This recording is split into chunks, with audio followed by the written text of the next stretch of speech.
Well, my good old Hamilton Beach toaster oven failed me. Abruptly, just died. No sign of trouble, then nothing. Just wouldn't heat. Lights up, turns on, and all that.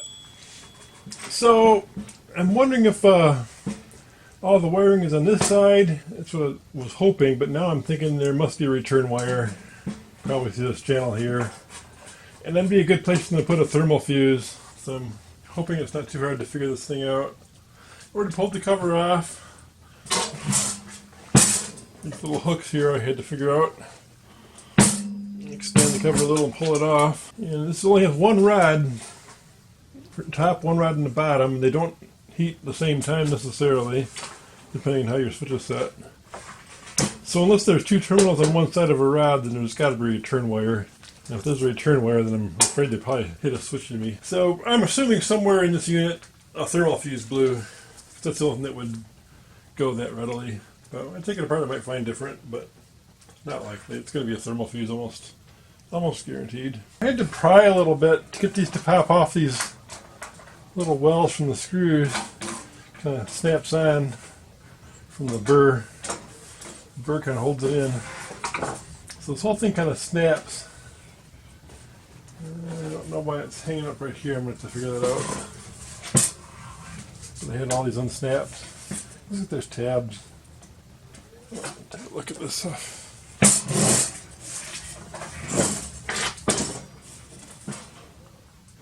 Oh yeah, a little screw there. How's that gonna work? Weird. It's like screwed all the way through from here. Wow, one long ass screw. So I ignored all the screws except for the ones that were on the edge, and then the ones on the feet. But there's one tricky screw here.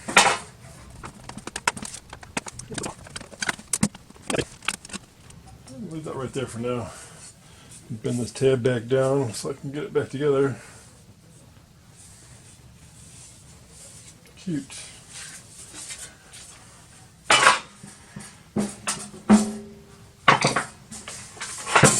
And in here, yeah, there's only one contact per side on the rods, like I kind of thought. So there's got to be a wire that goes through then. I do not see it, however. I don't see any thermal fuses either right off the bat. You can turn one rod or the other with the switch. Well, it must heat both rods at once all the time. I really thought it had a top and bottom mode.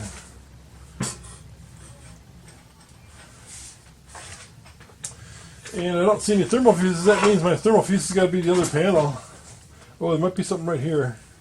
No, that's just heat shrink, I think.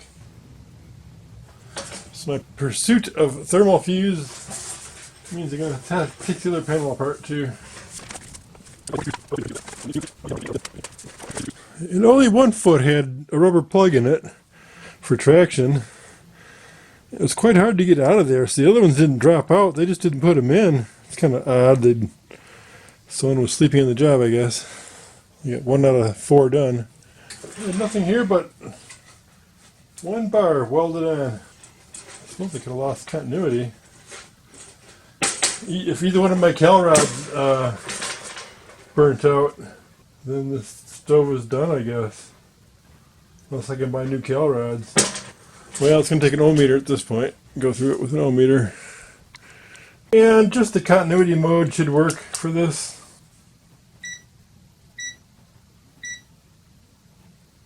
Right jacks.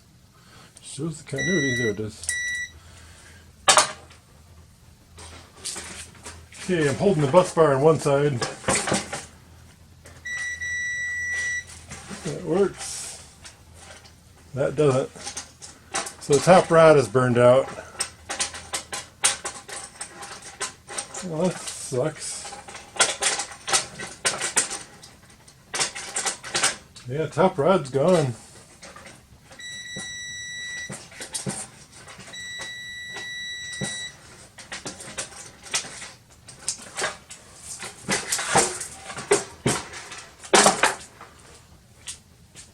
Anybody know where to get Cal rods? Louis Rossman, where are you? Yeah, right to repair. Yeah, no parts available. And someone wrote the company, I saw in a review, and they offered, no parts. I looked on some parts vendors, and they had no parts for it. And one said they hadn't known anymore, like they used to. I think it's out of production. And some of the other reviews had the same defect. They loved the oven just like I did, until one day it didn't work, and just like mine. So one person got 14 months, someone got like 4. And the one person wrote the company, and they offered him a 15% coupon. But I don't think I'm even going to bother. If I did get the element, I'd have to find a way to spot weld too. You obviously can't solder that. So it would be a whole nother project. But as far as generic elements, I didn't really find much. And anything like $30 or more, it's just not worth it. Of course, the oven's about $60 to $80 now, I see, online anyway. I think I paid less than that. I bought it maybe a year and a half ago. It's not very long. It's probably a little longer than that. Not much, though. It's disappointing. Well, you'd think these tubes would be filled with an inert gas or something, That'd probably be the smartest thing. But it's just an empty tube. I cut off the connection on one side. I started to cut off the one on the other side, but then the tube slid out. I go, oh, maybe I don't have to cut it off. Maybe I'll do something really stupid. Stretch out the spring a little bit. Poke it right back through. Stick the tube back in. And somehow rig the contact with a press fit, since I don't have a way to weld it. Probably be tough to weld anyway with this wire the way it is. So if I do get it working, it's going to be a very temporary fix until it burns up. It looks like it burned right at the spring contact here. It looks like this was getting really hot. Of course, it get hot either way. It looks like it burnt off right at this end there. And I removed that terminal. Vacated the ceramic here. So I stretched out the element a little bit at the end here to get some wire sticking out of it. Make up for the terminal distance I lost when I got rid of the terminal. So I had a little bit of wire poking through here, straightened out the end a little bit so I get some of it through the cap here. And then I was going to twist it around the what remained of the ferrule around this connector that was on this end, but that fell right off, so that wasn't a good idea. And it left me just with bare wire. Strip this back to another bare wire, so I got bare wire to bare wire. I'm just going to oxidize real quickly to help that out a little bit. Of course, I can't solder, it's too hot. It'll get too hot. I'm going to overwrap this thing. This is tin to copper wire off a spool of, the same. Hopefully no lead in it, but I don't know. I was almost thinking of trying to use some of that lead-free solder on this. And I'm making a sloppy job. I want to do some tight wraps on this and overwrap it a couple times and get back to you. Decent enough. The wire's really soft. I'm going to overwrap it one more time with some stiff steel wire. It looks kind of the same. It's got a tin plate on it too, but it's stiffer. Maybe do a speed up on this.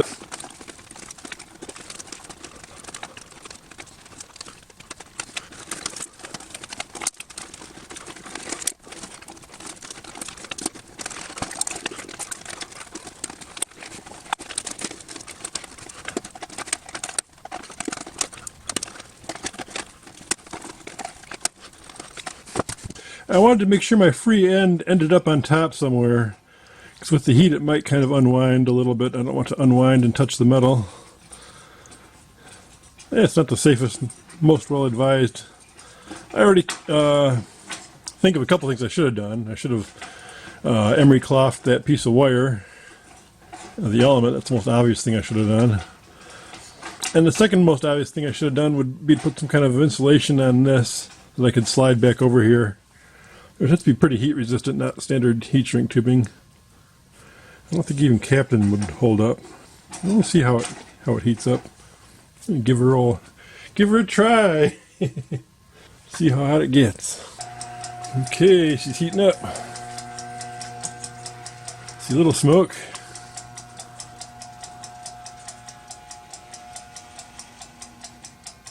Gosh, this is staying cool mostly. The rods are heating up. Already 150 degrees, 190, 352. Yeah, both rods are heating up evenly.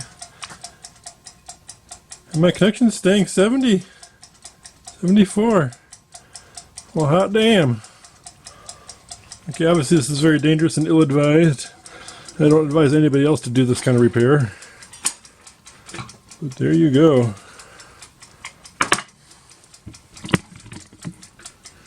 Go with the glow. And before I electrocute myself, I'm going to unplug this and put it back together and call it a win. I'm not going to give you a very long warranty on this repair though. Although, the way it was done originally didn't last very long either. This might actually outlast it. Surprised it's not heating up at the terminal. That's good. The elements are blazing now. Okay, it's using 1,060 watts roughly. Glowing nice, both elements. Did a little bit of cleaning on it. I didn't have the degreaser I wanted. There's a degreaser you can get at the dollar store. I think I've seen it other places too, in bigger bottles. But it's called Awesome. Awesome degreaser. Best thing in the world for baked on grease. But I got a little bit of it off with this and some patience and stuff I used to use for the drains. I used to have 2 houses I lived between. And then if I'd leave a house for a week, the drains would start stinking.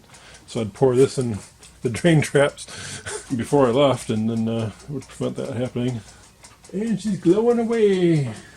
I didn't want to waste it. It's a disposal problem for one, you know. I'd have to find some way to get rid of it. And it's a well-made case, powder coated, so it's very resistant to any kind of cleaner you want to throw at it. Resistant to scratches and all that too. So it's a good unit. And now I don't have to buy another one for a while. And the original coil was tight all the way to the end into the ceramic cup. And then some real tight bends into the connector that was crimped on, which I got in blue. And my repair is more like this. Of course, I don't have this connector, but I think if they made it more like this, with the coils more spaced out at the ends, it would have less heat at the connector, and less of a sharp bend there even. I think it'll lasted longer.